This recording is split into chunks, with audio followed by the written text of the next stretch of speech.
Es de este grupo. Es de el Grupo pasado.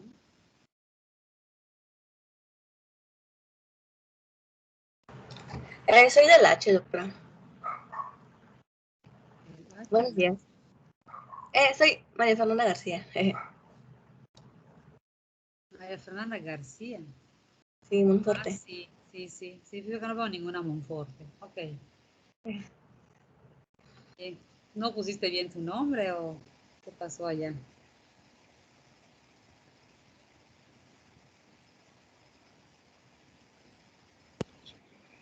Sí, me equivoqué con su nombre. No, disculpa. Ok. Está bien.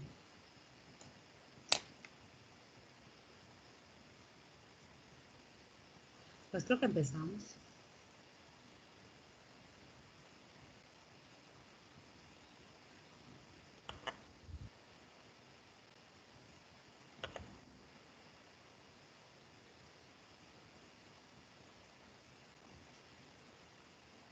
¿Me escuchas, Daniela?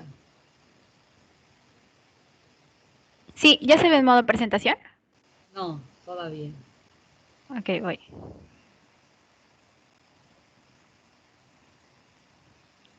Bueno, igual a veces como que se me desactiva el micrófono, entonces si me deja de escuchar, nada más que me avise, por favor. Bueno, pues hoy vamos a ver síndrome hemorrágico, hemofilias, y mi compañera María Fernanda va a hablar sobre púrpura y la enfermedad hemorrágica del recién nacido. Pues bueno, vamos a comenzar recordando un poco sobre lo que es la hemostasia y el proceso que pues esto conlleva. La hemostasia se define como el conjunto de eventos que se va a desarrollar cuando se produce una ruptura vascular.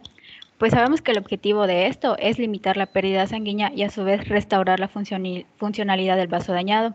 También es importante recordar que intervienen ciertos factores que cuando existe una normalidad en estos factores, pues pueden presentar trastornos graves, ya sean hemorrágicos o trombóticos. Y bueno, aquí en la imagen podemos ver a grandes rasgos lo que ocurre en la hemostasia. Ya en las diapositivas siguientes vamos a hablar un poco más a fondo de esto. Pues tenemos que cuando ocurre una lesión o un daño al vaso sanguíneo se van a lesionar las células endoteliales. Esto va a hacer que el vaso sanguíneo se contraiga para evitar la pérdida de la sangre y se va a activar la hemostasia primaria, que va a tener como finalidad formar el tapón plaquetario. Posteriormente ocurre la hemostasia secundaria, que tiene como finalidad formar el coágulo de fibrina. Y cuando el coágulo haya cumplido con su función, es decir, restaurar la funcionalidad del vaso, la fibrinólisis va a hacer su trabajo, que va a ser degradar el coágulo de fibrina para evitar que esto se convierta en otra enfermedad. Y bueno, aquí tenemos un diagrama que nos explica un poco más de lo que ocurre en la hemostasia. Pues bien, como ya mencioné, su objetivo es detener el proceso hemorrágico y se va a desencadenar cuando exista una lesión a los vasos sanguíneos y que las células endoteliales también se dañen. Sabemos que en situaciones normales, es decir, cuando hay ausencia de daño a los vasos sanguíneos, pues las plaquetas se van a repeler entre sí y las células endoteliales van a secretar ciertos factores como la prostaciclina o el óxido nítrico que impiden que exista o se dé la agregación plaquetaria. Entonces, cuando ocurre una lesión al vaso sanguíneo, pues se van a desencadenar tres mecanismos que se dan de manera separada, pero van a ser secuenciales y los tres son importantes. Y bueno, aquí los tenemos marcados en rojo. El primero que se va a dar es la vasoconstricción. Y pues, gracias a la vasoconstricción, el vaso va a reducir su calibre, va a reducir su luz y por tanto va a disminuir el flujo sanguíneo. Esto va a ocurrir cuando se dé la lesión, ¿no? Gracias a la serotonina y al tromboxano A2 que van a ser secretados por las plaquetas. Después se va a dar la formación del tapón plaquetario, también conocido como la hemostasia primaria. Y pues bueno, aquí las glucoproteínas que se encuentran en la membrana de las plaquetas se van a unir a las fibras de colágeno que quedan expuestas en el subendotelio. La plaqueta va a liberar sus gránulos, liberando ADP, serotonina, tromboxano A2. Estos van a ser importantes porque van a generar la vasoconstricción y además el reclutamiento de plaquetas, todo esto para que se pueda formar el tapón plaquetario. También es importante recordar que el factor de von Willebrand tiene un papel importante porque este va a unir las plaquetas y el colágeno pues para darle una estabilidad, ¿no? Y para que no se dirija hacia otro lugar que no debe ser. Y por último, tenemos la formación de la red de fibrina, también conocida como la hemostasia secundaria. Aquí pues ya se va a activar la cascada de la coagulación. Como si recordamos, tanto la vía intrínseca como la vía extrínseca, pues ambas van a coincidir en la vía común, que tienen como finalidad dar lugar a la fibrina, y esto pues va a servir para que se forme el coágulo, para que se forme la red de fibrina. Y como comenté anteriormente, pues la fibrinólisis va a actuar cuando el coágulo ya haya cumplido con su función. En la plasmina va a ser la enzima que va a digerir la fibrina hacia productos de división, y esto va a promover la disolución del coágulo. Y bueno, aquí en esta imagen, nada más para recordar los factores que participan tanto en la vía intrínseca y en la vía extrínseca. Y si vemos, ambas van a coincidir en la vía común, que tienen como finalidad convertir el fibrinógeno en fibrina, esto para que se pueda formar la red de fibrina. Ahora sí, ya vamos a empezar a hablar de lo que es el síndrome hemorrágico. El síndrome hemorrágico se va a definir como el conjunto de signos y síntomas que van a denotar alteraciones de los vasos sanguíneos, así como deficiencias de factores de coagulación y o alteraciones en el número y función de las plaquetas. Comprende aquellas condiciones que le confieren al individuo la potencialidad de sangrar más que una persona normal en situaciones clínicas comparables. Y bueno, para empezar, es importante realizar una anamnesis correcta, ya que esto constituye una etapa fundamental para el diagnóstico, pues entonces conviene destacar ciertos aspectos que hay que tomar en cuenta. Por ejemplo, la edad y el sexo del paciente. Esto nos puede orientar porque si se presenta en una edad temprana, es muy probable que se trate de una enfermedad congénita. Si se presenta en una enfermedad un poco más tardía, puede deberse a una enfermedad adquirida. En cuanto al sexo del paciente, pues vamos a ver más adelante que hay algunas enfermedades que están ligadas al cromosoma X como la hemofilia. En cuanto a la localización y naturaleza del sangrado, pues esto nos va a servir porque las hemorragias cutáneo-mucosas pues tienden a orientar hacia una anomalía de la hemostasia primaria, mientras que los sangrados que son más profundos son característicos de un trastorno de la coagulación. En cuanto a la edad de comienzo de los signos hemorrágicos, es básicamente lo mismo, es decir, si se presenta en una edad temprana, se puede deber a una enfermedad congénita, mientras que si se presenta en una edad tardía, puede ser una enfermedad adquirida. Ahora, en cuanto al modo de aparición, es importante tener en cuenta si se presentó de manera espontánea o si se debió a algún proceso invasivo como alguna cirugía. Y también es importante tener en cuenta antecedentes heredofamiliares. Y no debemos olvidar indagar sobre si el paciente lleva un tratamiento particular que pudiera ocasionar alguna alteración en los resultados, como puede ser aspirina, algún AINE, la heparina, entre otros. Y bueno, ahora hablando de la presentación clínica, pues aquí tenemos las características que son más comunes que suelen presentarse en la alteración de la hemostasia primaria y en la alteración de la hemostasia secundaria. En cuanto a la hemostasia primaria, es común que podamos ver petequias, equimosis, epistasis, sangrado gingival. Y si se trata de una alteración en la hemostasia secundaria, pues aquí podemos encontrar hematomas, sangrado subcutáneo, hemoperitoneo, el hemotórax, hemartrosis, es decir, ya son sangrados más profundos. Sin embargo, a pesar de que esto es muy característico de la alteración tanto de la hemostasia primaria como secundaria, no siempre puede presentarse de esta manera. Aquí en este cuadro podemos ver los síntomas que son comunes tanto en las alteraciones de la hemostasia primaria y secundaria, como pueden ser la equimosis, el sangrado gastrointestinal, la hematuria, tenemos la epistasis, el sangrado gingival. Es decir, estos son los más comunes, pero no siempre va a ser así. Puede ser que se presenten tanto en una alteración de la hemostasia primaria como secundaria. Y antes de comenzar con el protocolo, es importante tener en cuenta qué pruebas nos van a ser útiles para poder abordar un paciente con sangrado. Cuando sospechamos de una hemostasia primaria, lo primero que debemos hacer es una biometría hemática. Esto para obtener el conteo plaquetario, ya que es muy común que una hemostasia primaria se deba a una trombocitopenia, que ya más adelante vamos a ir hablando de cuáles se pueden presentar. También el tipo de sangrado IBI, que es una prueba que se le puede hacer al paciente, sin embargo, se comentaba que es una prueba ya muy obsoleta, poco específica y es muy invasiva para el paciente, entonces ya no se usa. En cuanto a la hemostasia secundaria, también es importante iniciar con una biometría hemática. Esto porque aunque el paciente llegue con datos que nos orienten a pensar hacia una alteración secundaria, de la hemostasia secundaria, pues Es importante descartar que no exista una trombocitopenia, porque como ya vimos, hay datos clínicos que pueden coincidir o presentarse tanto en una alteración de la hemostasia primaria como de la secundaria. Otras pruebas que nos van a servir para la hemostasia secundaria es el TP y el TPT.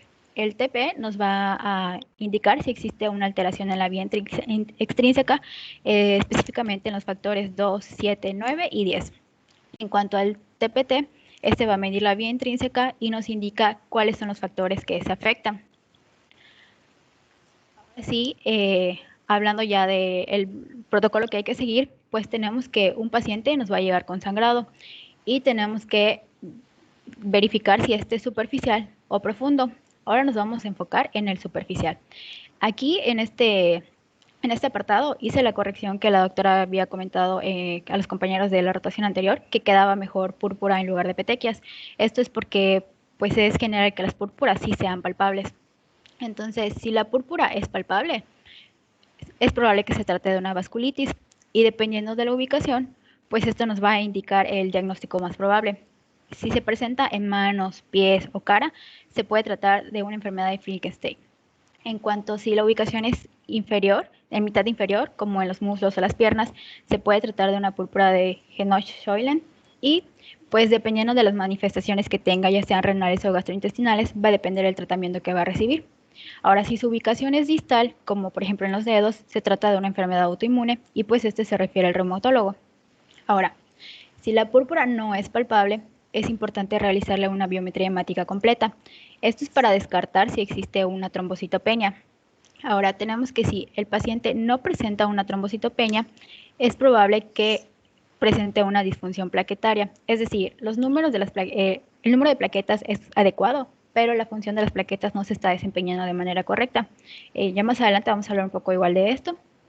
Y ahora, si existe trombocitopenia, pues dependiendo de la gravedad del asunto, pues se puede realizar una transfusión plaquetaria. Ahora, si a pesar de la transfusión plaquetaria no mejora la trombocitopenia, probablemente se deba a un aumento del consumo, es decir, que haya una destrucción excesiva de las plaquetas. Por el contrario, si esto mejora, es probable que se trate de una falla en la síntesis de las plaquetas. Y se mencionaba que se debe considerar la aspiración medular. Sin embargo, pues el doctor Pablo en su clase mencionaba que pues se trata de evitar porque es un procedimiento igual invasivo. Ahora, este cuadro es básicamente ya lo que se explicó en la anterior diapositiva, solo que aquí pues ya nos enfocamos realmente en lo que es la hemostasia primaria, en alteraciones de la hemostasia primaria.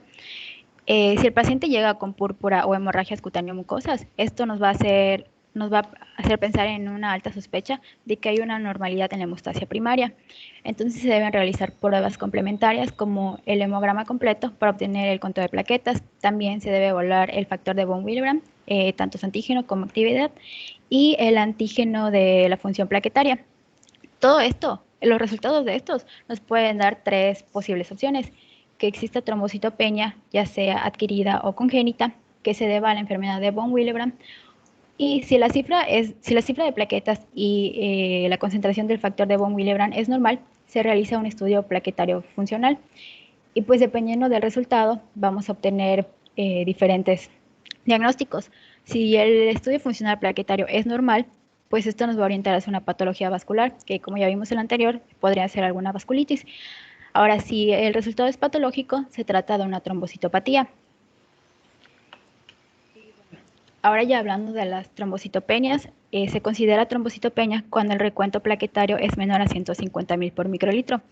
Y aquí tenemos la clasificación en leve, moderada y severa, pues dependiendo de la cantidad de plaquetas con las que cuenta el paciente. Las trombocitopenias se van a dividir en adquiridas y congénitas. Y bueno, aquí tenemos a la púrpura trombocitopénica inmunitaria, que es la más grave y la más frecuente. Mi compañera ya más adelante nos va a hablar de las púrpuras. También se pueden dividir en periféricas y centrales. Tenemos que entre las periféricas podemos encontrar las infecciosas. Esto puede ser porque las infecciones pueden afectar la supervivencia y producción de las plaquetas y pueden ser virales, como por ejemplo el virus de Epstein-Barr, el citomegalovirus, el virus de la varicela, el virus de la hepatitis B o C. En cuanto a las bacterianas, pues estas son las que pueden ocasionar una septicemia o una coagulación intravascular diseminada. En cuanto a las medicamentosas, Pues algunas personas, eso se puede presentar porque en algunas personas que reciben fármacos quimioterapéuticos, pues hay una supresión de la médula ósea. También es común que pacientes que reciben quinina y sulfonamidas pues presenten una trombocitopenia. Esto se va a deber a que los anticuerpos son anticuerpos dependientes de fármacos y pues van a reaccionar con antígenos específicos de la superficie plaquetaria. En cuanto a las causas autoinmunitarias, en estas podemos encontrar el síndrome de Evans, que se caracteriza por una anemia y una trombocitopenia autoinmunitaria. También podemos encontrar el lupus, el linfoma de Hodgkin, entre otras. Ahora, en la trombocitopenia de consumo, podemos encontrar la microangiopatía trombótica, como el síndrome hemolítico urémico y la macroangiopatía trombótica. También podemos encontrar coagulación intravascular diseminada, hemopatías, septicemias, entre otras. En cuanto a las centrales, podemos encontrar leucemias, enfermedad de Fanconi, invasión medular, leucemia mielofibrosis, entre otras. Y cuando hablamos de las congénitas, pues estas se pueden sospechar cuando hay antecedentes cuando hay antecedentes en la familia de alguna enfermedad. Y estas se van a dividir en aisladas y sindrómicas. Las aisladas pues se caracterizan o tenemos entre las más conocidas, que son las que afectan al gen GATA1, que tiende a presentar, cuando hay una alteración tiende a presentar el síndrome talasémico. Y cuando la mutación está en el gen AML, pues predispone a leucemias. En cuanto a las sindrómicas, pues estas se van a presentar, entre estas podemos encontrar el síndrome de DiGeorge y el síndrome de Jacobsen. ¿Hasta aquí algo que quiera agregar, doctora? No, más bien. Ok, bueno, ahora vamos a hablar de las trombocitopatías, que si recordamos, pues estas van a ser anomalías funcionales en las plaquetas. Pueden estar asociadas o no a una trombocitopenia y pues sus etiologías pueden ser congénitas o adquiridas. Y bueno, aquí tenemos a estas dos que van a ser las congénitas. Tenemos a la trombastenia de Glassman, que pues esta se va a deber a una anomalía de la agregación plaquetaria. Y pues esta está ligada a un déficit ya sea cuantitativo o cualitativo del complejo glucoproteico 2B3A.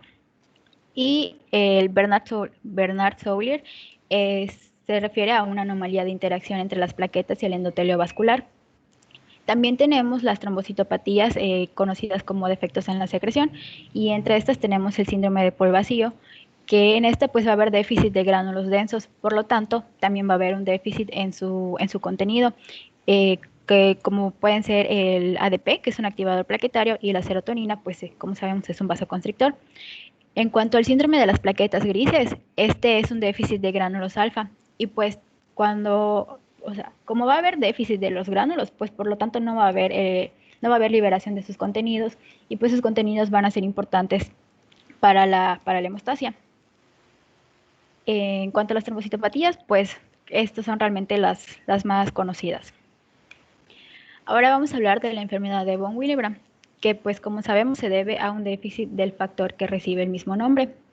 Y bueno, es el trastorno hemorrágico hereditario más frecuente, y este tiene dos funciones. Participa tanto en la hemostasia primaria como en la secundaria. En la hemostasia primaria es la principal molécula de adhesión que va a fijar la plaqueta al subendotelio que queda expuesto cuando existe la lesión. Y en la hemostasia secundaria, pues se va a unir al factor 8, lo que va a permitir su transporte plasmático. Se divide, bueno, sabemos que existen tres tipos de enfermedad de von Willebrand, dependiendo de la afección que se presente. Tenemos que en el tipo 1 hay una deficiencia parcial del factor. En el tipo 2 hay un defecto en la cualidad, es decir, que no desempeña bien su función. Y en cuanto al tipo 3 hay una ausencia total. Aquí no vamos a tener nada del factor. Entonces podemos decir que tanto el tipo 1 como el tipo 3 se deben a defectos cuantitativos, y el tipo 2 es un defecto cualitativo. Y bueno, el cuadro clínico de esta enfermedad, pues como sabemos, la mayoría de los síntomas van a ser parecidos a los plaquetarios, salvo en la forma más grave de la enfermedad, que pueden ser similares a los de la hemofilia. Aquí vemos que pues el cuadro clínico puede ser epistasis, menorragia, equimosis, hemorragia gastrointestinal, y pues en algunas variantes de la enfermedad, las más graves, como puede ser la tipo 3, que es una ausencia total del factor, se pueden presentar hematomas y hemartrosis. Y también es común que los datos, o sea, los signos se presenten cuando se realiza una extracción dentaria o en una amigdalectomía. Y respecto al diagnóstico, pues la National Health establece que una concentración del factor de von Willebrand medido con la prueba del antígeno, esta es la prueba que se realiza para diagnosticar la enfermedad. Entonces, si resulta con una cantidad inferior a 30 unidades por decilitro, pues entonces tenemos que la persona padece la enfermedad de von Willebrand.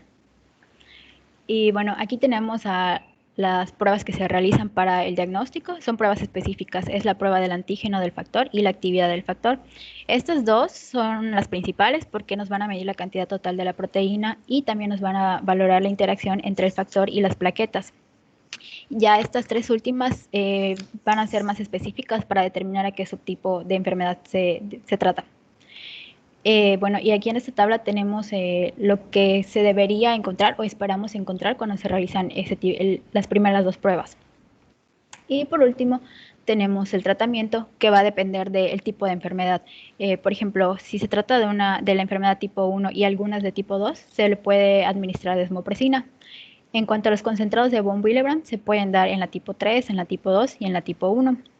Y los antifibrinolíticos, pues por lo general se dan cuando existen hemorragias mucosas y también se pueden aplicar a todos los tipos de la enfermedad. Ahora, ¿hasta aquí algo que quiera mencionar, doctora? No, nomás y quería yo decir que como estás yendo bastante rápido, si algo de lo que dices tienen dudas, por favor que interrumpan para resolverlas antes de que continuemos. Ok. Bueno, entonces ahora nos vamos a enfocar si el paciente llega con un sangrado profundo, como una equimosis o un hematoma. Entonces, si recordamos, como mencioné al principio, es importante que a pesar de que el paciente llegue con datos que nos orienten a pensar en una alteración de la hemostasia secundaria, pues realizar una biometría hemática. Esto es para descartar si cuenta con una trombocitopenia o no. Ahora, si el paciente presenta trombocitopenia, pues ya vimos el protocolo que se debe seguir. Si el paciente no tiene trombocitopenia, lo que vamos a hacer es medir los tiempos de coagulación. Y bueno, aquí solo para recordar que el TP mide la vía extrínseca y el TTP mide la vía intrínseca. Ahora, para hablar de los tiempos de coagulación, vamos a usar este diagrama. Tenemos que le hicimos la prueba de los tiempos de coagulación y si el resultado es anormal, pues va a depender de cómo salieron las pruebas. Si el TP es anormal y la prueba de TTP es normal, probablemente se trate de una enfermedad temprana del hígado, de una deficiencia del factor 7 o del uso de warfarina. Ahora, si el TP es normal y el TTP es anormal, se puede deber a una deficiencia del factor 8, 9 u 11. Esto es conocido como la hemofilia, que más adelante vamos a hablar de esto. O también se puede deber a una enfermedad severa o moderada del factor de von Willebrand. En cuanto a si ambos tiempos de coagulación salen anormales, salen alterados, pues se puede deber a una enfermedad del hígado, a una deficiencia de la vitamina K o a una coagulación intravascular diseminada. Ahora, si realizamos los tiempos de coagulación y estos tiempos salen normales y ya descartamos alguna trombocitopenia, pues es importante reconsiderar otros diagnósticos, como puede ser el abuso o el maltrato hacia los niños, que por lo general esto lo podemos obtener con la historia clínica, o sea, nos puede orientar un poco a la historia clínica. Si vemos que el niño presenta pues hematomas en lugares que no son comunes, pues esto nos haría pensar en otra cosa. Igual es común que algunos niños que sufren maltrato pues lleguen con fracturas, entonces todo va a depender de la historia clínica que se realiza el paciente. También puede deberse a una deficiencia del factor 13, que es muy, muy, muy poco común. Y pues como ya vimos estos, ¿no? La enfermedad de von Willebrand, la alteración en las funciones de las plaquetas, que pues ya vimos en las diapositivas anteriores. Y bueno, no sé si quiere comentar algo hasta aquí, doctora. No, puedes seguir. Ok. Bueno, ahora vamos a hablar de la hemofilia, que pues se conoce como la segunda causa más frecuente de enfermedad hemorrágica congénita y son las deficiencias hereditarias de factores de coagulación más comunes. es casi exclusiva del sexo masculino, ya que está ligada al cromosoma X, y es común que los varones presenten afección clínica. Las mujeres pues suelen ser portadoras y por lo general son asintomáticas. Ahorita les voy a poner el esquema de más o menos cómo queda la herencia. Y pues si recordamos, la hemofilia A se va a deber a que existe un defecto funcional en el factor 8 de la coagulación, y la hemofilia B se debe a la deficiencia del factor 9. Y pues aquí tenemos a la herencia en padres, en una madre portadora de hemofilia y un padre sano. Tenemos que cuando la madre es portadora y el padre está sano, pues el 50% de sus hijos varones va a ser hemofílico y el 50% de sus hijas mujeres va a ser portadora. El varón va a presentar los datos clínicos característicos y en la mujer es poco común que se presenten porque es portadora. Ahora, si el padre es hemofílico y la madre es sana, tenemos que el 100% de sus hijos varones serán sanos y el 100% de sus hijas mujeres serán portadoras. Ahora, si el padre es hemofílico y la madre es portadora, tenemos que el 50% de sus hijas mujeres será hemofílica y el 50% de sus hijos varones también será hemofílico. Y el otro 50% de sus hijas mujeres pues será portadora. Es decir, que es muy poco probable que presente los signos característicos de la hemofilia. Me parece que en el Martínez se mencionaba que no es común que las mujeres presenten esos datos, sin embargo sí se ha comprobado que existen mujeres que presentan los datos clínicos más característicos. Así es, o sea, son raras las mujeres que padecen hemofilia, pero sí hay, porque como el trastorno pues ya va directo sobre, o sea, sobre masculino. A mí me encanta este esquema porque es una clásica de herencia mendeliana. Y cuando un padre es, cuando una persona es hemofílica, cuando es varón, sí es importante, pues ahí sí, hacer lo posible, buscar una pareja que no vaya a ser portadora, porque cuando el padre es hemofílico y la mujer es portadora, es el peor de los escenarios, porque la mitad de sus hijos van a ser hemofílicos y las niñas o son portadoras o lo padecen también. Es la única combinación que puede hacer que las niñas o las mujeres padezcan hemofilia. Creo que el menos grave es donde el padre es hemofílico es el de medio, que el padre es hemofílico y la madre es normal, porque ahí los niños, los varones van a ser normales y las niñas van a ser portadoras. Además, creo que es el mejor escenario que hay. En cambio, cuando la madre es la portadora, o sea, es la portadora, yo digo que está peor porque allá hay hemofilia, transmite la hemofilia y transmite a las mujeres que son portadoras, no todas. Pero esto que se ve aquí esquemático, no siempre en realidad es así. Yo conozco familias de dos varones y los dos son hemofílicos. O sea, según eso debería ser uno hemofílico y otro no. O sea, es en grandes rasgos, no necesariamente va a ser así. Y lo mejor sería, por ejemplo, en el primer esquema de que sus herencias fueran mujeres, porque o van a ser normales o solo van a ser portadoras. Pero todas las combinaciones pueden ocurrir en la vida real. Esta es la teoría, nada más. Porque en cada embarazo se van a dar las cuatro posibilidades de cada una. Entonces no se sabe en el momento dado cómo va a ser el niño. No es la suma de los hijos, que la cuarta parte, sino que cada vez que hay un embarazo presenta una probabilidad, o sea, 25% de posibilidad para cada una de las combinaciones. ¿Me expliqué?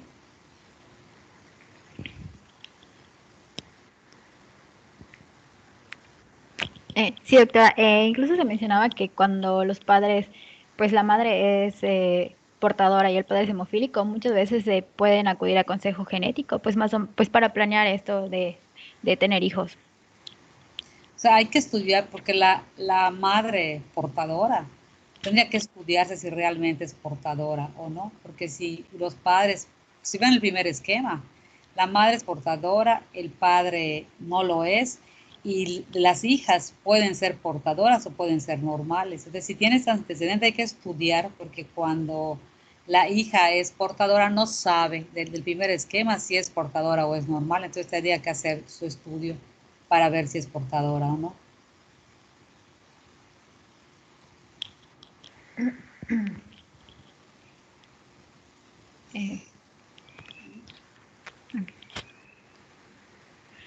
Bueno, continuamos.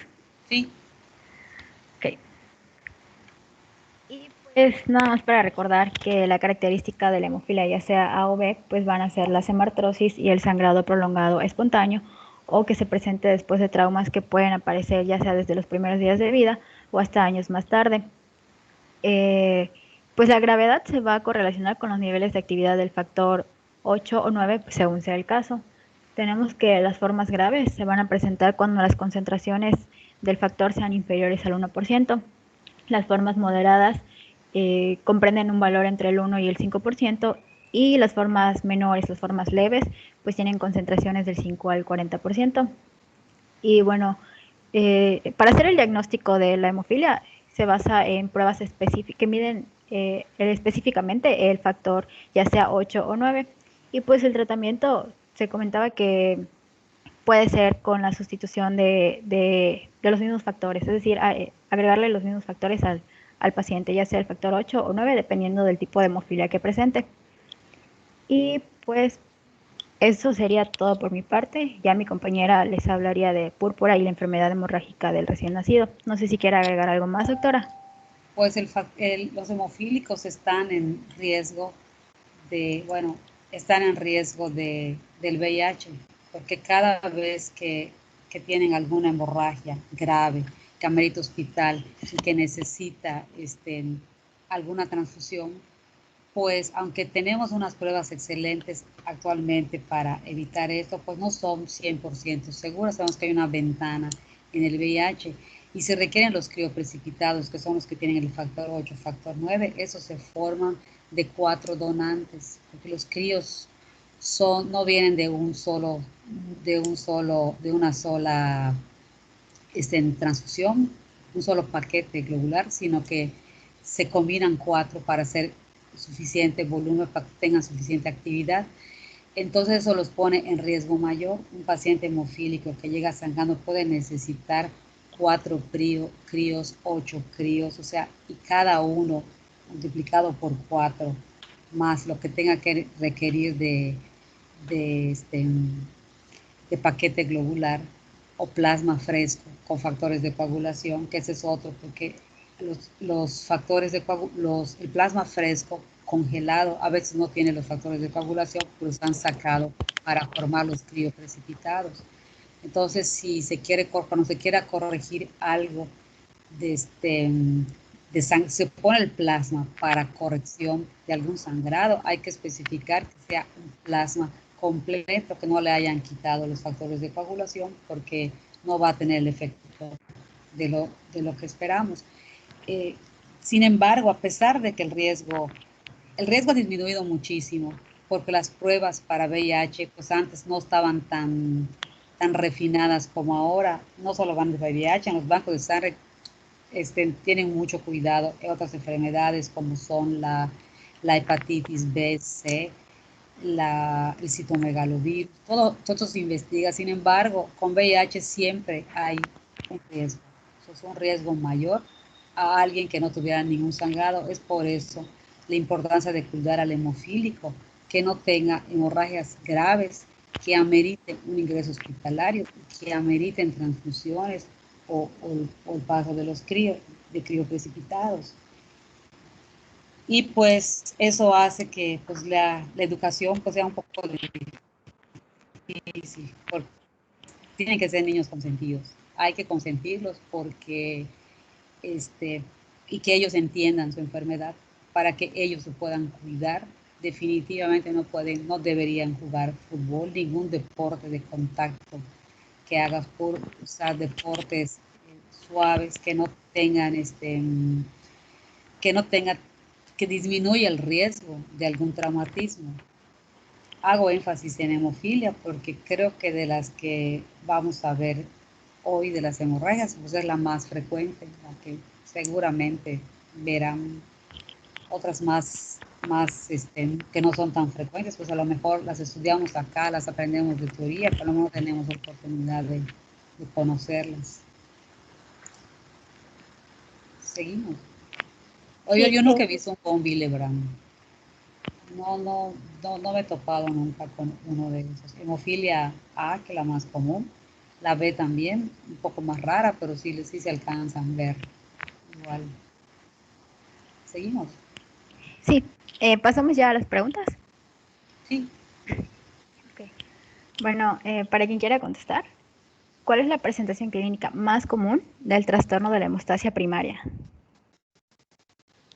Se presentaba con equimosis, petequias, sangrado gingival, creo que igual hematoria y epistaxis. Ahora, También, sí. también quiero aclarar que cuando empezaste la presentación, que pusiste tus laboratorios para hemostasia primaria y secundaria, no hay que perder tiempo. Cuando llega un paciente sangrando, de una vez le piden plaquetas, obviamente hemática completa, las plaquetas, y le piden de una vez TP y TP, que es los tiempos de coagulación. No esperar que tío tenga eso. No fue primaria, vamos a hacer secundaria, porque ganan tiempo. Entre otras, y depende de las características que tengan, pues habría que pedir examen general de orina, química sanguínea, depende de las otras manifestaciones que presente, serían los demás laboratorios, pero casi de cajón piden también ego, porque en el ego también se trata de ver si no hay hematuria microscópica, si no está sangrando por allá alguna hematuria, y que pues no son invasivas. Con la VH va de cajón la química sanguínea y depende de cómo vengan sus condiciones, podrían ser electrolitos séricos agregados también a los tiempos de coagulación y a las plaquetas. Ok, doctora, gracias. Bueno, alguien que quiera mencionar las dos funciones que desempeña el factor de von Willebrand en la hemostasia, tanto primaria como secundaria.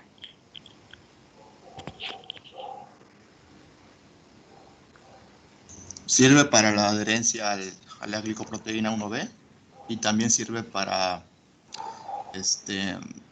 ¿cómo se dice? Conservar al factor 8. Serán las dos. Sí, así es. Y por último, en un paciente que presenta hemofilia, ¿cómo se esperaría encontrar los tiempos de coagulación? Es decir, tanto el TP como el TTP. Es normal y el TTP alargado. TTP normal y el TTP ya sea alargado o anormal. Y pues eso sería todo por mi parte, doctora. No sé si quiere comentar algo más. La púrpura, no van a abordar a púrpura trombocitopénica idiopática, la púrpura de Heno-Schotting. Sí, mi compañera va a hablar de púrpura y de enfermedad hemorrágica del recién nacido. Sí, porque todas las patologías que están en el algoritmo que presentaste, hay que, bueno, si no las vemos todas hoy, habría que revisarlas. Que son, Sí. vamos a seguir y vemos cuáles, creo que sí las presentan todas. Ok. Ok. Sí. Bueno.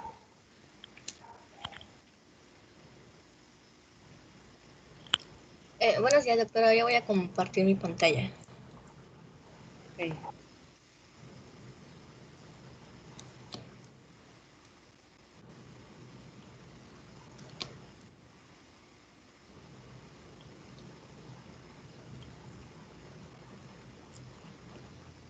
¿Me avisa si se ve? Sí, sí se ve. Ok. Mi compañera ya mostró el algoritmo y yo me voy a enfocar más en las enfermedades. Doctor, si usted considera que me profundice mucho en el tema, igual podemos obviar algunas cosas para que no se haga tan largo. Ok, vamos a empezar con las púrpuras. ¿Qué es? Va a ser la extravasación de eritrocitos a la piel. Esto a consecuencia de trastornos hematológicos, de la coagulación o de los vasos sanguíneos. va a dar lugar a lesiones que se van a clasificar por su tamaño. Las de menor a 2 milímetros se van a denominar petequias. Las de más de 1 centímetro van a ser llamadas equimosis. Y las de un tamaño pues, que van a estar intermedio van a ser ya las púrpuras en sí. Estas pueden ser palpables o no palpables. Que van a ser, esto de palpable o no palpable, pues va a ser definitivo para identificar la enfermedad. Aquí podemos ver las petequias, que van a ser pequeños puntitos, las equimosis, que van a ser más grandes, y pues las púrpuras. Otra característica de las púrpuras es que van a como que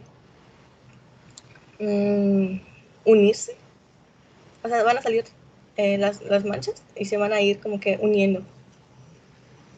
Que en realidad son, en algunos casos son petequias que confluyen y forman la púrpura, forman, o sea, el área de la piel, si lo puedes ver allá, confluyen y entonces se forma lo que es la púrpura.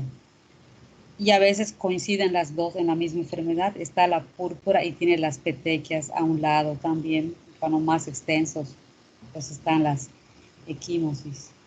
Aunque las equimosis se ven como que están aparte.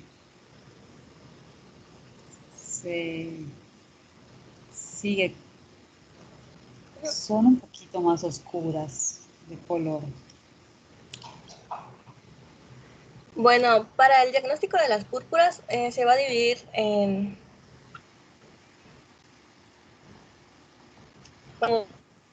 hematológicos.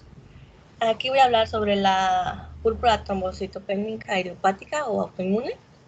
Trastornos de la coagulación, que va a ser el déficit de proteínas C y S, y la enfermedad hemorrágica del recién nacido. Trastornos vasculares, las vasculitis, que vamos a ver la de Henoch y la de Finkelstein, por fármacos, infecciones y traumatismo. Bueno, ¿qué pasa si nos llega un paciente con estas características? Primero tenemos que hacer una historia clínica detallada, identificar si tiene antecedentes heredofamiliares, en este caso, por ejemplo, hemofilia, si ha cursado con infección en un transcurso de 4 a 6 semanas pasadas, si ha tomado medicamentos, ver la gravedad del sangrado que tiene el paciente y pues una exploración física. Bueno, pasamos a la primera, que son los trastornos hematológicos. Aquí va a estar la púrpura trombocitopénica idiopática, o ahora llamada solo trombocitopenia idiopática o autoinmune. Esta es una enfermedad hemorrágica caracterizada por la destrucción de las plaquetas debido a la unión de un autoanticuerpo, habitualmente de la clase IgG, a las glucoproteínas plaquetarias y a la posterior depuración por el sistema fagocítico mononuclear.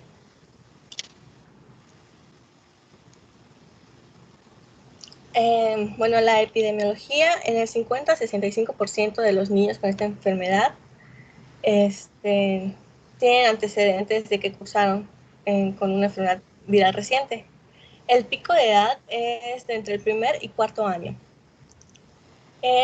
Afecta a ambos sexos y es más frecuente al final del invierno y la primavera, tras el pico estacional de enfermedades respiratorias virales. Esta trombocitopenia es la más frecuente, es la presentación de trombocitopenia aguda más frecuente en la infancia. Se va a clasificar dependiendo del tiempo de evolución. Antes estaba clasificado en aguda y crónica, de menor a 6 meses o mayor a 6 meses. Ahora ya cambió la clasificación, es el nuevo diagnóstico desde que lo identificas hasta los 3 meses, persistente de los 3 a 12 meses y crónica mayor a 12 meses. También se va a dividir en primaria o secundaria. La primaria pues va a ser esta enfermedad en sí y la secundaria pues va a ser si el paciente presenta lupus o por medicamentos o por alguna infección viral. Bueno, en el cuadro clínico, la presentación, el padre va a referir que de la nada le empezaron a salir manchitas a su hijo que antes no tenía. Él va a referir el padre igual que su hijo estaba previamente sano. Bueno, también es importante recalcar que estas enfermedades van a estar en uno de sus diagnósticos diferenciales, pues es el maltrato infantil. Hay que identificar si son pues manchas de la enfermedad o pues por algún golpe. O sea, la enfermedad infantil no tiene petequias. Ajá, eso lo voy a explicar un poquito más adelante. Sí, no hay petequias. A menudo se encuentran hemorragias gingivales en la mucosa, por ejemplo, en esta imagen. En general, existen antecedentes de una infección viral ocurrida 1 o 4 semanas antes del comienzo de esta enfermedad. Y bueno, la exploración física no se va a encontrar nada más que las petequias en la púrpura. Bueno, es importante señalar aquí que si se encuentran en el paciente hallazgos como hepatoesplenomegalia, dolor óseo o articular, es importante igual descartar otros diagnósticos como leucemias o lupus.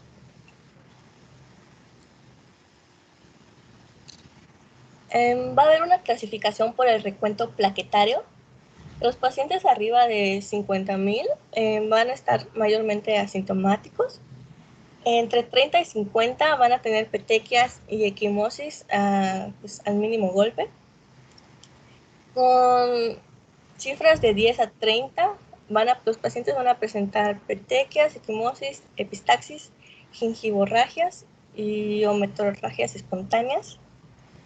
Los pacientes con cifras menores a 10,000 van a tener un alto riesgo de hemorragias internas, incluyendo pues, los órganos vitales. También el Nelson menciona una clasificación de acuerdo a la gravedad. Se va a dividir en 4. La primera es asintomática. La segunda son síntomas leves. La tercera, síntomas moderados. Y la cuarta, síntomas graves. Que es casi como lo que acabo de mostrar, pero aquí sin contar el recuento plaquetario.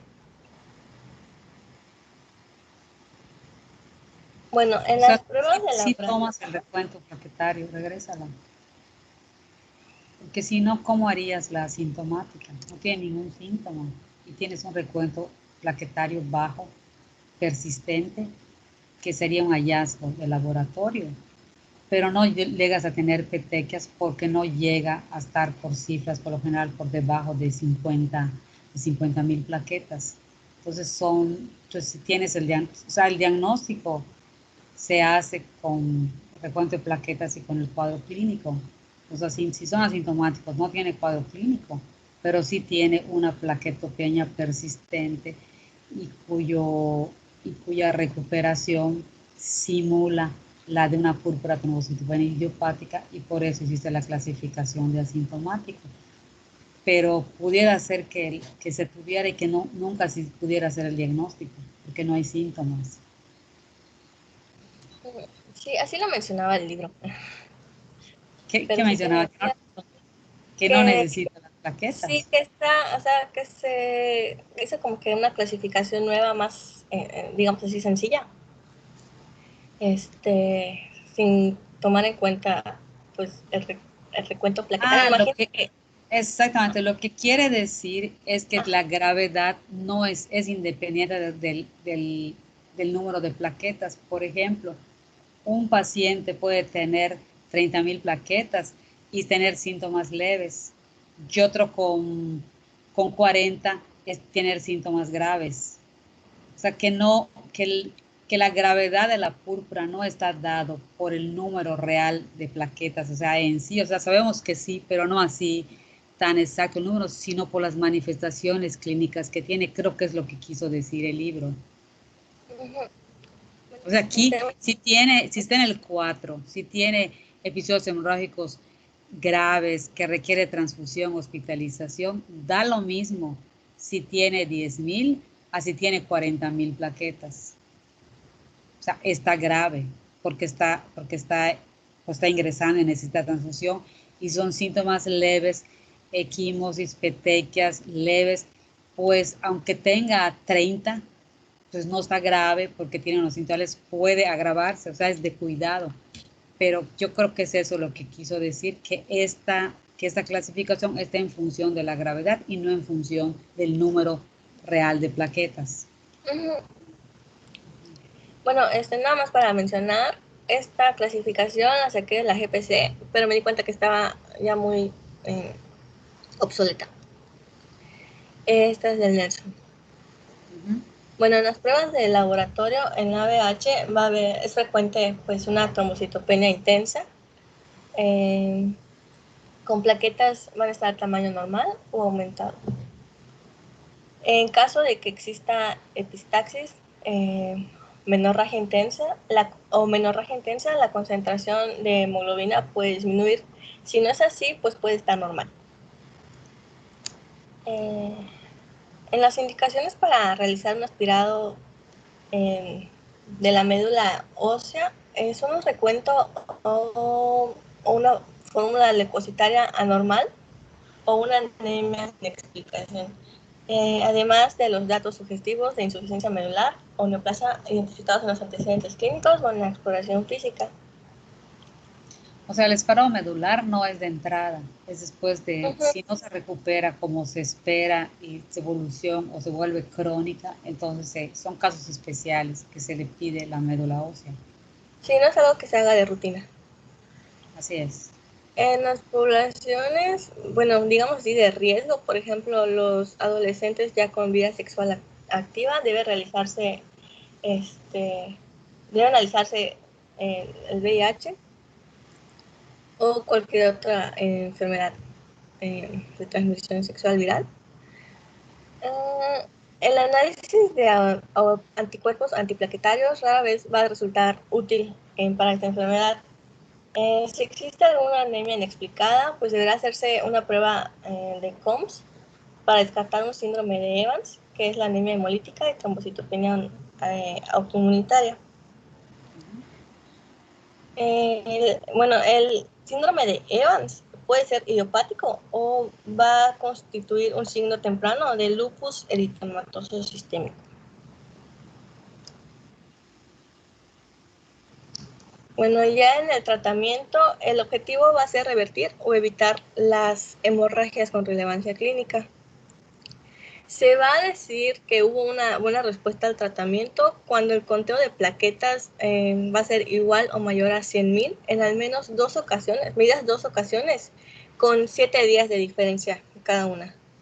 O cuando las plaquetas son mayor a 30,000 o al menos incrementó 2 veces por arriba de la cuenta basal en al menos 2 ocasiones. Va a haber la indicación de tratamiento, pues va a depender del número de plaquetas. Si el paciente tiene más de 50,000, pues no está indicado tratar. De 30 a 50,000, pues solo va a ser el tratamiento en caso de que haya hemorragia o en caso de que el paciente requiera cirugía. De 10,000 a 30,000, aquí ya se puede tratar, más que nada con medicamentos vía oral o si los pacientes son asintomáticos. Y en menos de 10,000, pues ya hay que ingresar al paciente. El tratamiento de primera línea, pues siempre van a ser los corticosteroides. En primer lugar, pues está la prednisona en vía oral de 1 a 2 miligramos kilogramo día. Ya si se necesita administrar por vía intravenosa, pues están los bolos de dexametasona de 40 miligramos al día por 4 días. o metilprednisolona, 30 miligramos. El tratamiento va de 30 miligramos a 1 gramo, que es lo máximo que se puede dar por 3 días. O el tratamiento con inmunoglobulinas.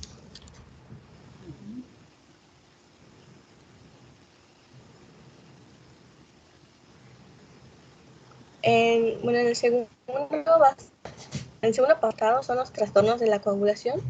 Aquí estoy mencionando la púrpura fulminante neonatal. Esta es una enfermedad grave y poco frecuente. Va a ser causada por deficiencias congénitas o adquiridas de las proteínas C o S. Aquí están las etiologías de la púrpura neonatal fulminante.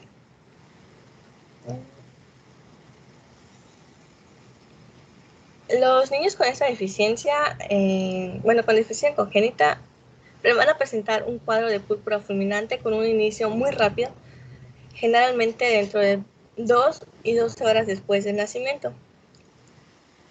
Para saber si el paciente tiene esta enfermedad, la concentración plasmática normal de proteína en los recién nacidos proteína C es entre 25 a 40. Si el paciente tiene menor a eso, pues hay que empezar a pensar con esta enfermedad.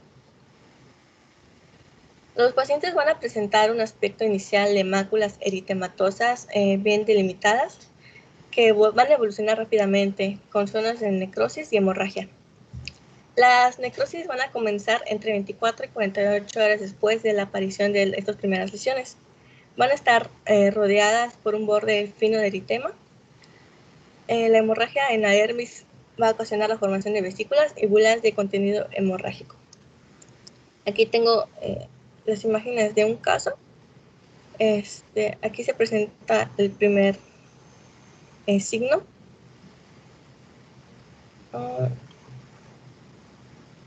Aquí el paciente ya tiene, es día 2 de nacido.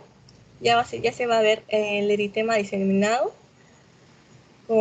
y se va a ver aquí un pequeño blanqueamiento durante la digitopresión. Aquí ya se ve como el cuadro ya evolucionó rápidamente. Este es 24 horas después del inicio del cuadro. Se puede observar la coloración violácea y la necrosis en las regiones distales. Para efectuar el diagnóstico de esta enfermedad, obviamente primero se debe sospechar. Se deben recolectar muestras de sangre de los padres y, en este caso del bebé, para la detección del antígeno de los niveles de actividad de las proteínas C y S. El tratamiento va a ser con una fuente exógena de la proteína. En este caso, se menciona que el plasma fresco congelado ha sido utilizado con éxito, el cual va a contener 95 unidades de proteína C. Se van a administrar en una dosis de 10 a 20 miligramos por kilo cada 8 a 12 horas. Estos van a aumentar los niveles plasmáticos en 30 unidades. El pronóstico está relacionado con el diagnóstico oportuno, los niveles de deficiencia que va a tener el paciente y el manejo del cuadro agudo. Generalmente va a haber una mortalidad la mortalidad es alta antes del diagnóstico a causa de la coagulación intravascular diseminada. Las fotos, ¿de dónde las sacaste? Es de un que encontré de un paciente con esta. Es que yo lo que veo allá, aparte de la púrpura, creo que es un paciente séptico, ¿no? Lo tenías el caso clínico, una sepsis con trombocitopenia fulminante. Si quieres, sí, porque son las fotos clásicas de una CID, eso, que ve, o sea, sí tiene la púrpura, sí es fulminante, pero está agregado, asociado a un proceso infeccioso, una septicemia. Creo que no es el mismo niño, el de la primera, que el de la última, ¿no? ¿O sí es? Sí, era el mismo paciente. Pero entonces la última, donde tiene los dedos necróticos, sería la primera y esta, día 3, y la que pusiste de primero son más días. No, es esta. Lo Día puse 1. en orden, día 1, día 2, día 3. Descamación que veo en la patita de la primera es la descamación clásica después de una sepsis. Ya ven que cuando hay sepsis y choque se protege el corazón, cerebro, y entonces se desprotege lo que es tubo digestivo. Ya lo vimos que nosotros tenemos enterocolitis y la piel también sufre ese daño, y entonces después cuando se empieza a recuperar la sepsis, esta descamación, porque sí se ve, ¿no? Se ven los deditos así descamados. Esta descamación está hablando de que se está recuperando, o sea, ya está saliendo piel nueva abajo y está tirando esta. Entonces, según esta foto del niño, posterior a la sepsis, entonces presentó una CID, porque la de las patitas, muéstralo, la última patita, se ve necrosis, que no solamente es equimosis, sino está necrosado todo el dedo, se ve profundo, el color que tiene, se ve que está necrosado. Estos dedos pueden acabar amputados. Lo decía el caso clínico, si perdió esos deditos. No, creo que igual se muestra como en la resolución de la enfermedad.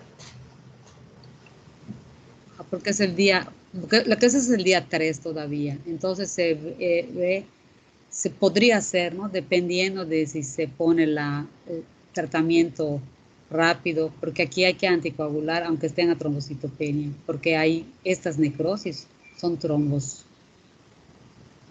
Está interesante. Tienes la...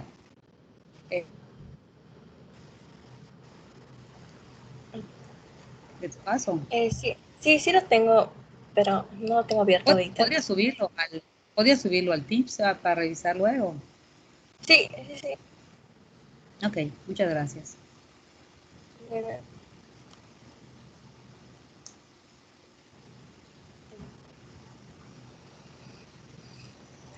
Bueno, nos vamos con los trastornos vasculares.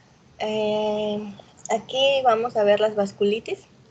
En este caso es la púrpura de Schönlein-Henoch, o ahora llamada vasculitis por IgA.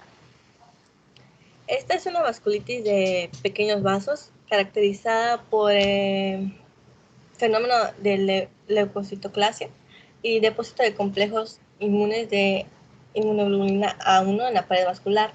Va a afectar piel, articulaciones, tubo digestivo y el riñón. En el 90% de los casos van a ocurrir en la edad pediátrica. Es más frecuente en las edades entre 3 a 15 años, con un predominio en el varón. El 50% de todos los casos ocurre en niños de 5 años o menores, y el 75-90 en menores de 10 años. Aquí se puede ver, las púrpuras van a ser palpables, se puede ver pues claramente que sobresalen de la piel. Esta enfermedad va a ser más habitual durante el invierno y la primavera, y va a ser inusual en los meses de verano.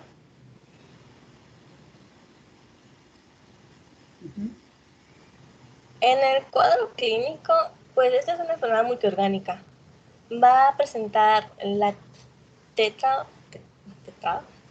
que es la púrpura palpable en ausencia de trombocitopenia y coagulopatía, dolor en articulaciones, dolor abdominal y afectación renal. Bueno, en las manifestaciones cutáneas, estas lesiones son el signo de presentación en aproximadamente el 75% de los pacientes.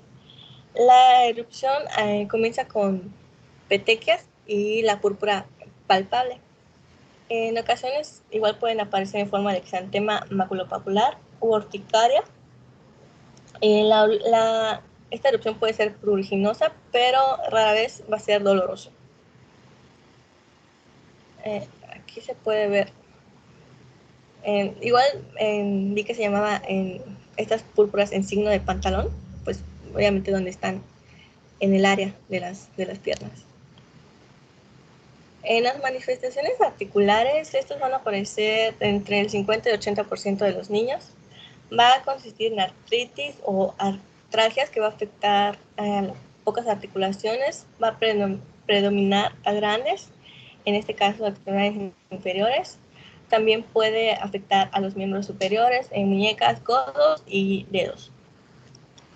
Clínicamente se va a caracterizar por una inflamación periarticular, no asociada a eritema, calor ni derrame, pero sí va a haber dolor y una limitación en la movilidad.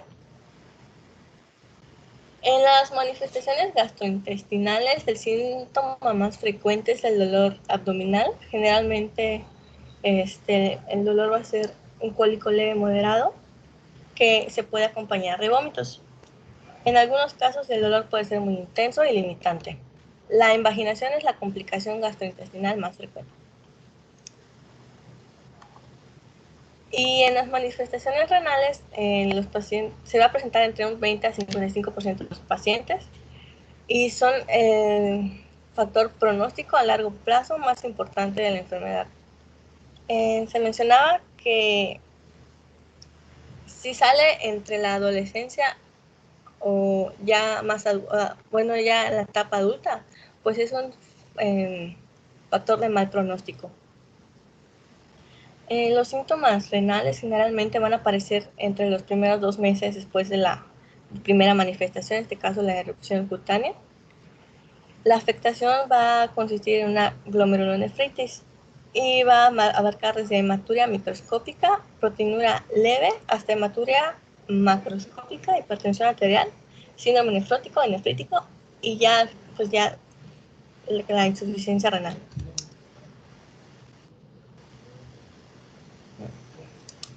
Acá se pueden ver cómo se va a presentar la enfermedad. Esa parece que ya se infectó, esta, la de los pies. No solamente es púrpura, si la puedes poner grande. ¿Ves? O sea, tiene unas ampollas. Ver las bulas. Sí, está infectada, es una púrpura infectada. No es la clásica, la que pone de arriba. Bueno, no se ve bien la foto, pero así debe ser. O sea, ligeramente se palpan, pero es ligero. Y duele, porque las vasculitis duelen, o sea, como que arden.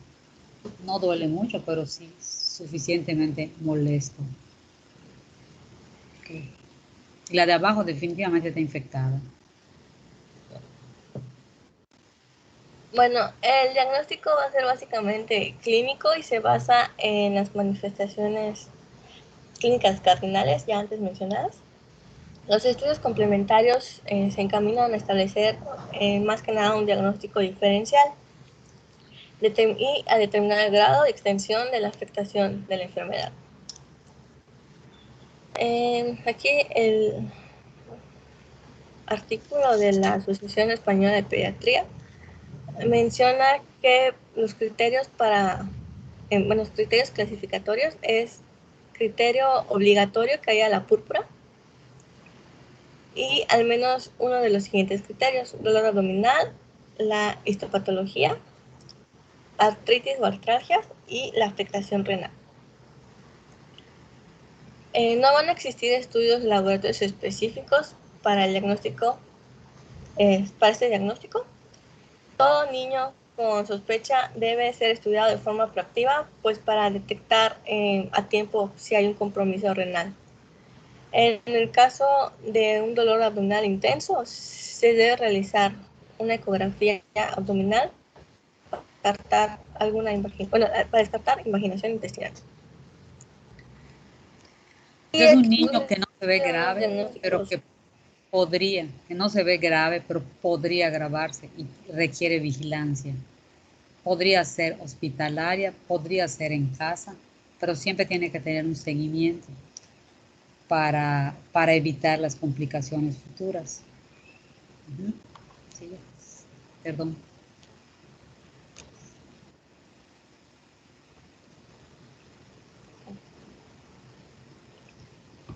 Casi no lo escucho, Fran. No sé si es mi internet.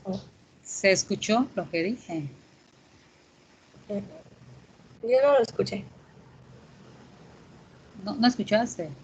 O sea, dije que, No. que el paciente no se puede no verse grave, o sea, va por las lesiones de la piel porque preocupan, pero el paciente se puede ver bien fuera de la molestia que tiene, pero con las complicaciones abdominales y renales amerita un seguimiento, que el seguimiento podría ser en la consulta general a domicilio o puede ser hospitalario dependiendo de la manifestación clínica como vaya. Si va bien, pues se puede hacer un seguimiento desde su casa, pero hay que pedir eh, repetidamente, o sea, dependiendo de cómo vaya, cuando menos cada semana, laboratorio, biometría hemática completa, ego, y verla cómo se está alimentando, detectar a tiempo, si tuviera alguna complicación, detectarla a tiempo, saber que es un niño lábil que podría complicarse, aunque no lo esté, si no lo está, no amerita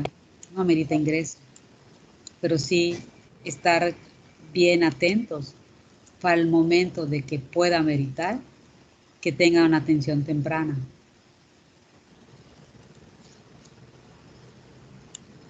¿Me escuchaste? ¿Me escucharon? Sí, esta vez sí un poquito más. Ok, seguimos. Es que como que se corta su audio. El mío se corta. Bueno, no sé si es su internet o el mío, pero casi la escucho medio cortado.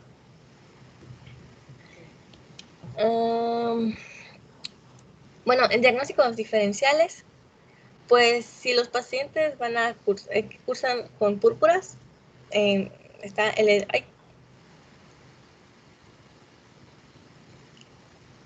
edema hemorrágico agudo del lactante, que igual ya es el Finkelstein, que lo voy a mencionar en un ratito. Vasculitis por hipersensibilidad, granulomatosis con poliangeitis, que era antes llamada granulomatosis de Wegener. Granulomatosis eosinofílica con poliangeitis.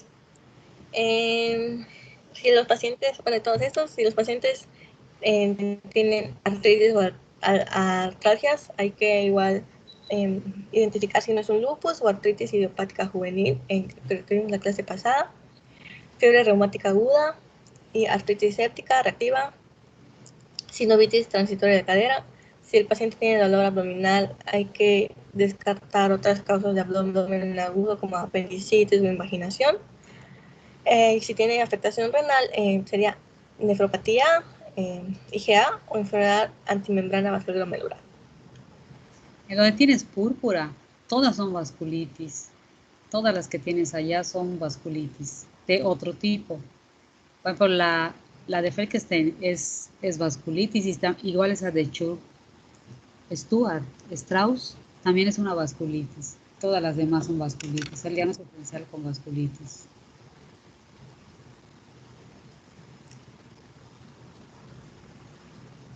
El origen de las vasculitis es lo que lo hace diferente.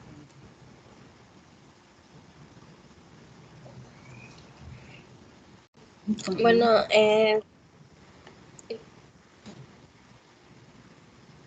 el tratamiento en la gran mayoría de los pacientes se van a recuperar espontáneamente en el curso de pocas semanas.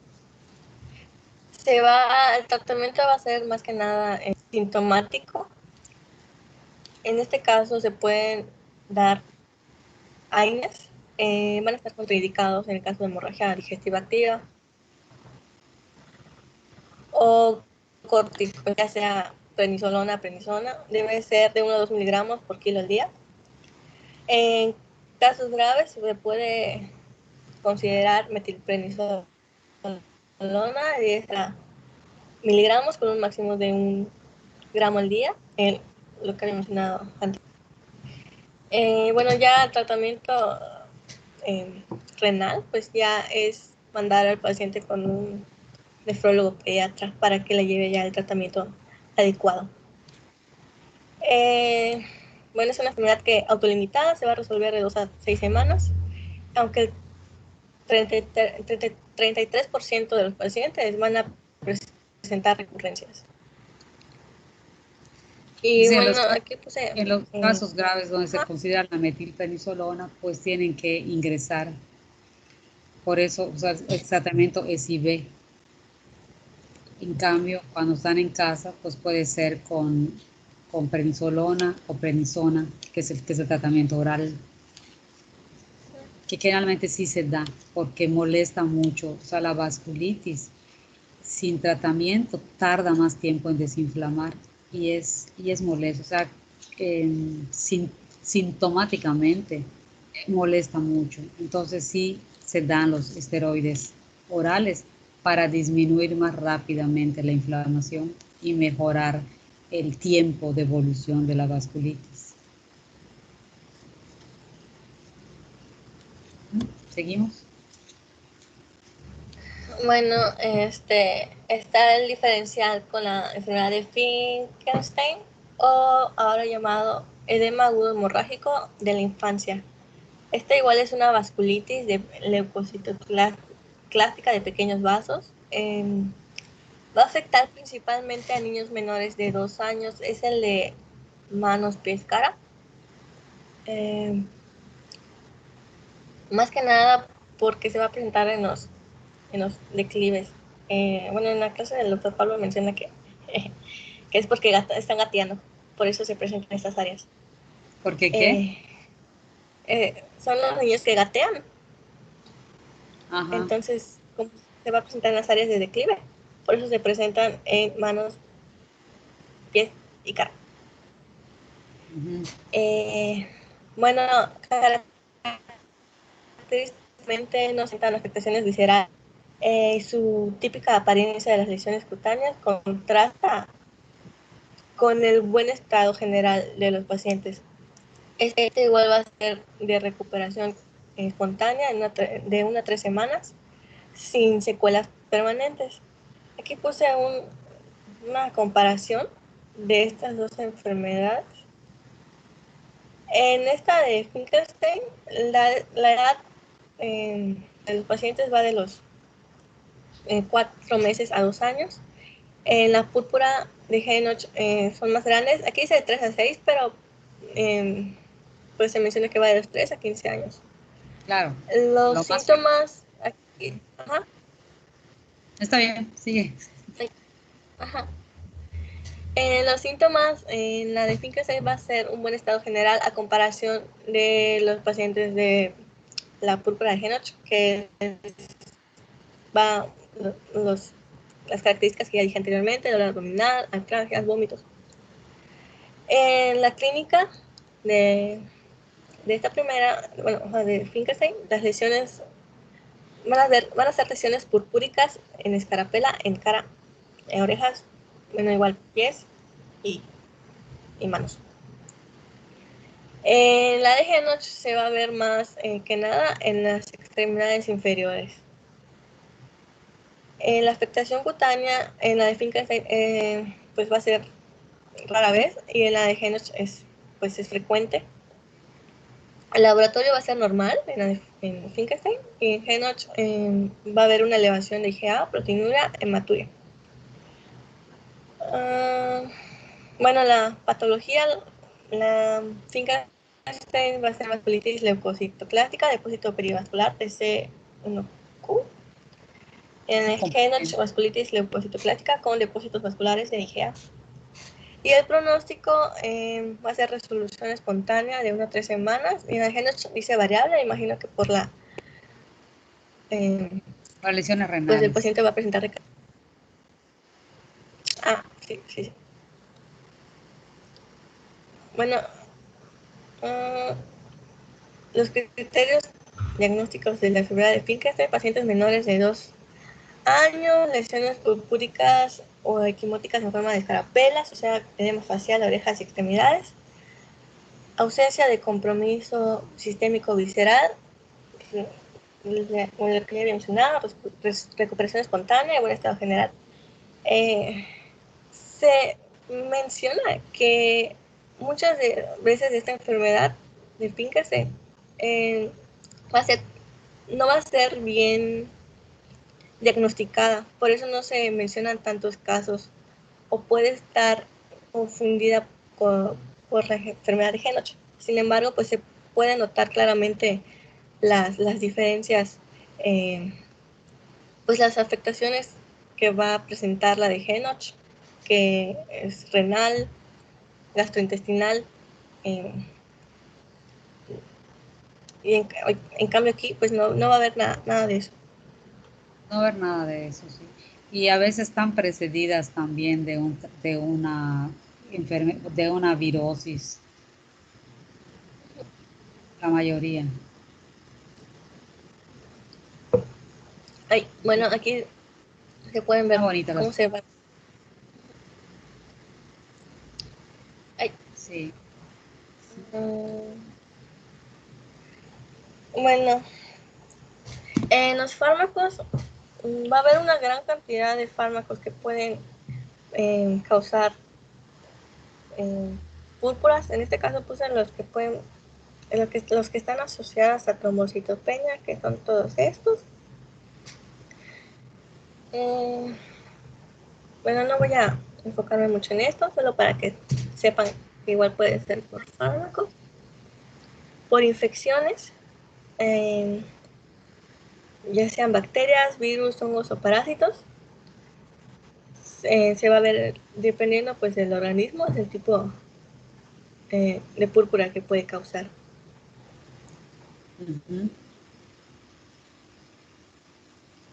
Y los traumatismos, bueno, hay veces que vemos al paciente que tiene púrpura petequial que va a aparecer encima del cuellito, pero eso es por llanto, vómito pues intenso, las maniobras de Valsalva, por succión o algunas lesiones deportivas como pues patadas o impactos de pelota. Va a ser la morfología geométrica, especialmente cuando son lesiones que se limitan a zonas accesibles, pues van a sugerir que es un mecanismo facticio. Sin embargo, la presencia de lesiones múltiples, repetidas y en diferentes estadios, o sea, si llega el paciente con lesiones en diferentes estadios de estas diferentes estadios, equimosis que se ve abajo. Sí, pues van a obligar a descartar el síndrome de maltrato infantil. Sí. Bueno, ahora nos vamos con la enfermedad hemorrágica del recién nacido, o ahora llamada hemorragia por deficiencia de vitamina K. Esta es una coagulopatía adquirida secundaria, una deficiencia de factores de la coagulación dependientes de vitamina K.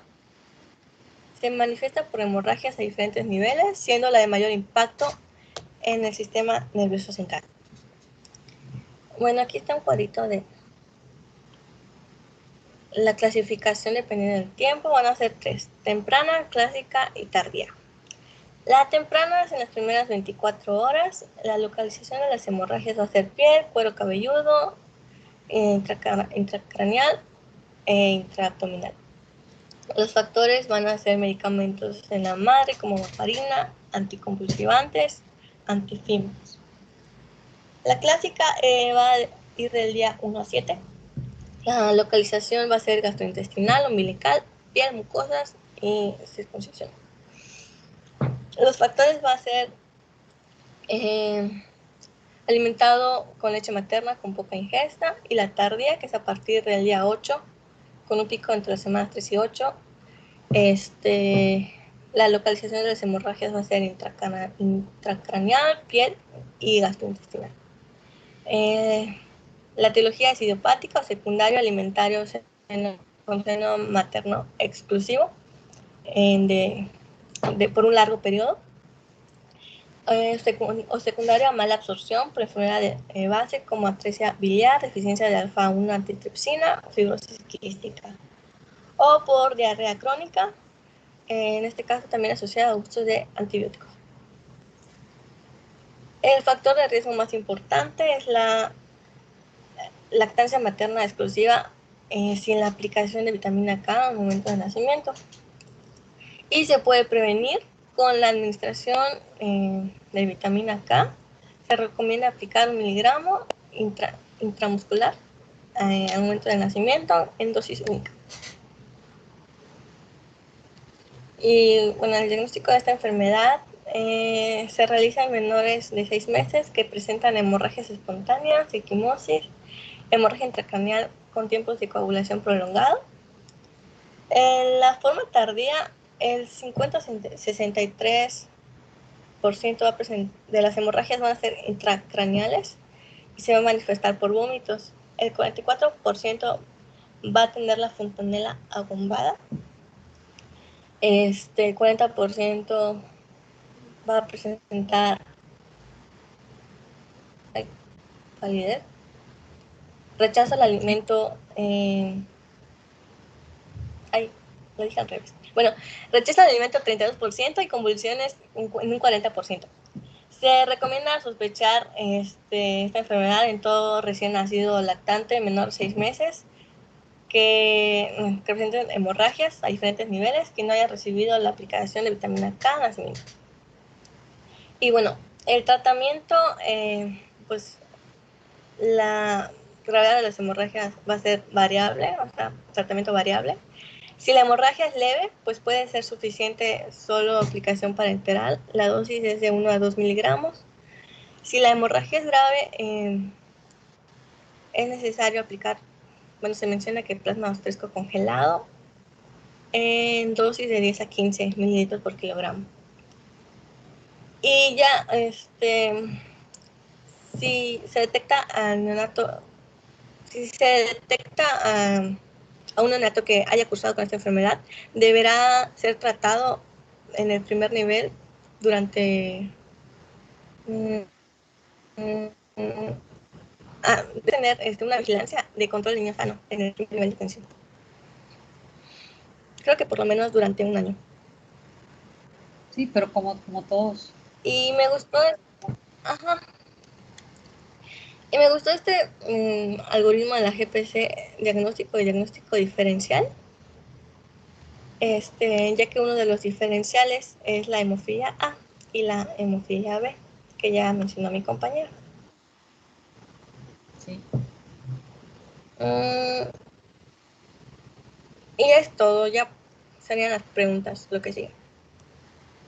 O sea, la enfermedad hemorrágica recién nacido por vitamina K, prácticamente cuando se aplica la vitamina K, como que se quita ese riesgo que sea su origen la vitamina K. Tenemos muchas hemorragias, pero pueden ser las encefalopatías hipóxico-isquémicas, también provocan trastornos de la coagulación, pueden sangrar por sepsis, por hemofilia, por otro trastorno congénito, pero prácticamente quitamos el riesgo de que sea por vitamina K cuando se administra. Afortunadamente en México tenemos la norma que tiene que, o sea, es una obligación inyectar vitamina K al nacimiento. Del momento que nace y lo meten al cunero y lo bañan, porque es otra cosa que tenemos aquí en México, no en todos lados se baña recién nacido inmediatamente del nacimiento. Acá sí, en los hospitales públicos sí lo hacen, lo bañan y cuando lo están secando están aplicando la vitamina K. Vamos a las preguntas. Bueno, la primera es, menciona la tetrada de la vasculitis por IgA o también conocida como púrpura de Schoenen-Heinrich. Pues primero tenemos la púrpura como tal, que es palpable, y en miembros inferiores, también el dolor abdominal, el dolor articular y las alteraciones renales. Muy bien. En segunda, menciona la clasificación por gravedad de la púrpura trombocitopénica idiopática. Son 4. La sintomática, la que presenta síntomas leves, que podría ser sangrado nasal, epistaxis, equimosis, pero son leves y ocasionales. Está la las de síntomas moderados, que puede ser lesiones mucocutáneas. Igual puede ser sangrado nasal, pero este ya es un poquito pues, más abundante y más importante. Y la última ya que sería de síntomas graves, que ya son episodios hemorrágicos como menorragia o evacuaciones melénicas, y estas sí requieren transfusiones o posiblemente hospitalización. Y ya estos síntomas pues sí interfieren pues con la calidad de vida del paciente, creo que son esas. Sí. Y bueno, ya por último, la localización de las hemorragias en la enfermedad hemorrágica de recién nacido por su tiempo de presentación.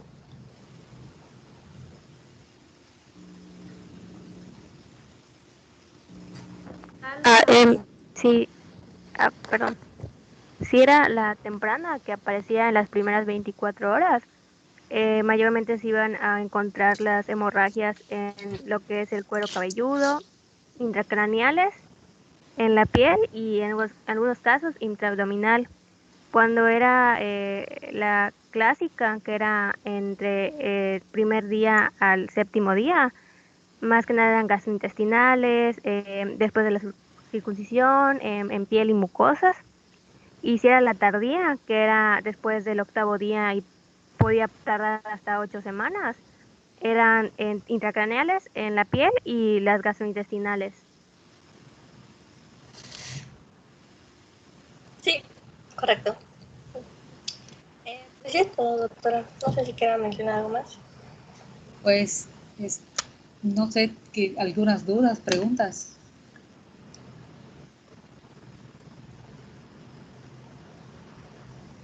Doctor, me quedó la duda de cuándo se puede indicar la aspiración de médula ósea. Para la púrpura, Para la trombocitopenia. o sea, la púrpura trombocitopénica, cuando es crónica la afección, se ve la médula ósea para ver cómo están los megacariocitos, cómo se están desarrollando y por dónde puede estar el defecto. Algunos de estos niños acaban en esplenectomía, porque el vaso también empieza a atrapar las petecas están defectuosas, las empieza a atrapar y empieza a crecer, y a veces uno de los tratamientos es quitar el vaso, lo cual se trata de evitar. Mientras más chico sea el bebé, más riesgo tiene a futuro de que se quede sin vaso, porque allá también es un, es un órgano que ayuda mucho a la inmunidad. Cuando una persona adulta pierde un vaso, pues prácticamente no pasa gran cosa, pero en la edad pediátrica es importante. Entonces se hace la médula ósea, la indica generalmente hematólogo, y, y sigues o sea, sigue la evolución del padecimiento, pero la mayoría de ellas se recuperan. Son los pacientes que se van quedando, como vimos con el síndrome nefrótico y nefrítico. La mayoría se recuperan con tratamiento y regresan a su vida normal y hagan en cuenta que no pasó nada. Y una minoría se quedan con el trastorno crónico que los puede llevar, los lleva insuficiencia renal crónica, ya candidatos a trasplantes. Gracias, doctor. Hay una infección viral bastante frecuente en nuestro medio, que también hace algunas lesiones, no son purpúricas, pero en algún momento pudieran tener como diagnóstico diferencial. A ver si se acuerdan, a lo mejor ya lo vieron en Infecto, que también se caracteriza por manos, pies y boca, pero es un virus. ¿Se acuerdan de esa enfermedad o si la vieron en Infecto?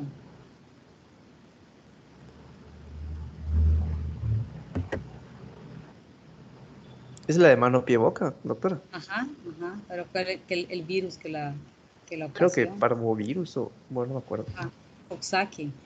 Y Coxsackie, también esas lesiones, también en un momento dado pueden hacer dudar si es petequia o no, pero ahí el cuadro clínico el paciente está febril, es febril y pueden hacer presión sobre las lesiones y ven que no son petequias. O sea, porque la distribución más o menos igual y les da igual porque son en niños pequeños. Esto que es muy frecuente en las guarderías y preescolares o lactantes.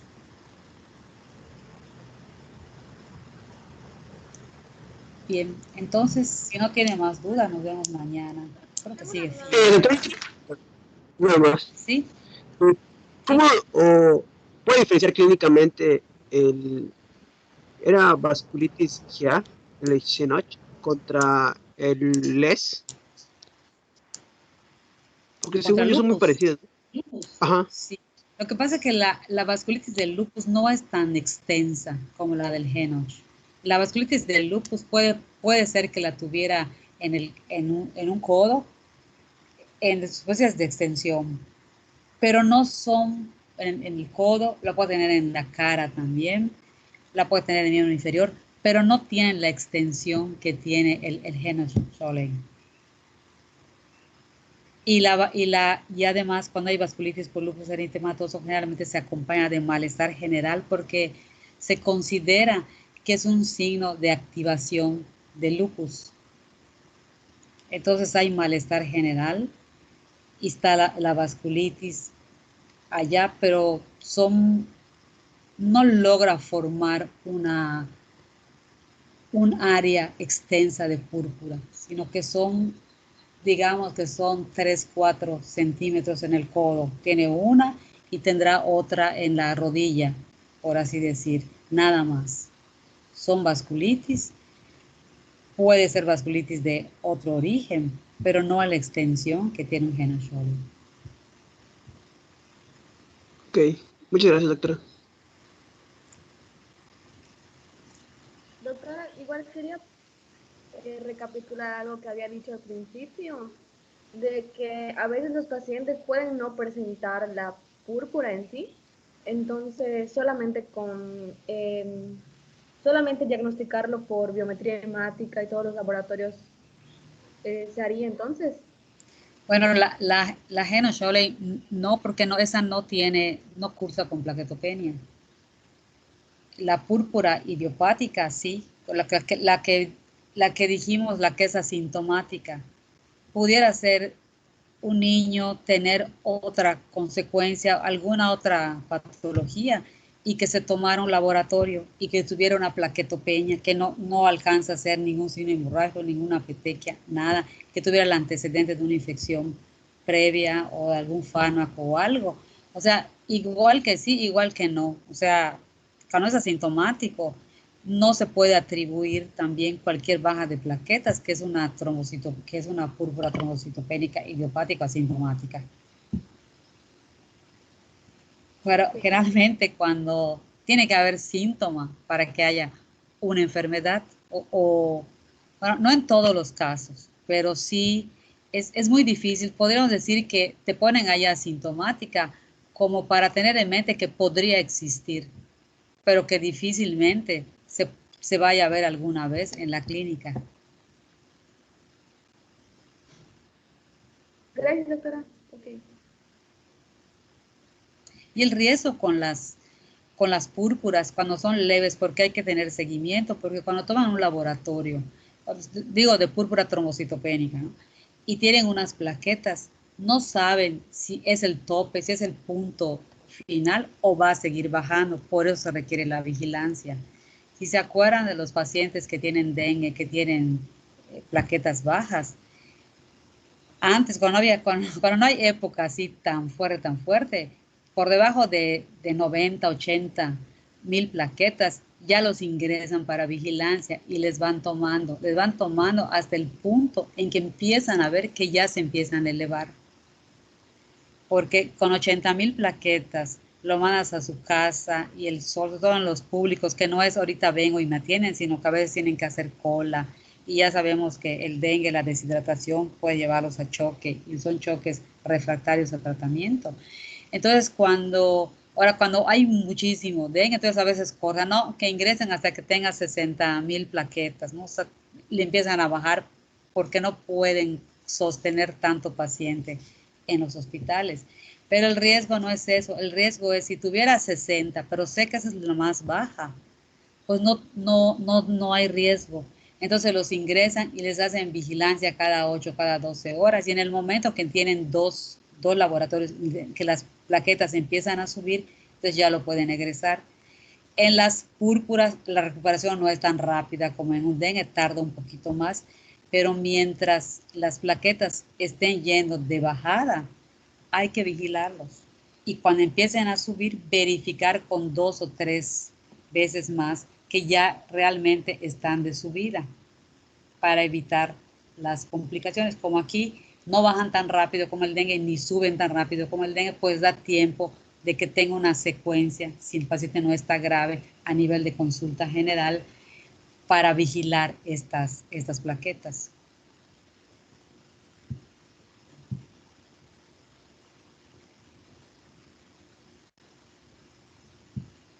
Bien, ¿algo más?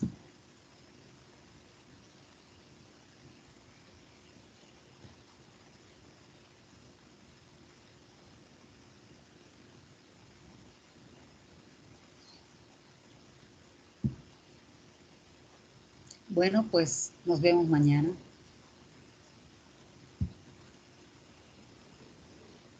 Hasta mañana, doctora, gracias. Hasta mañana, doctora. Muchas Bye, gracias. doctora. Doctora. Hasta luego.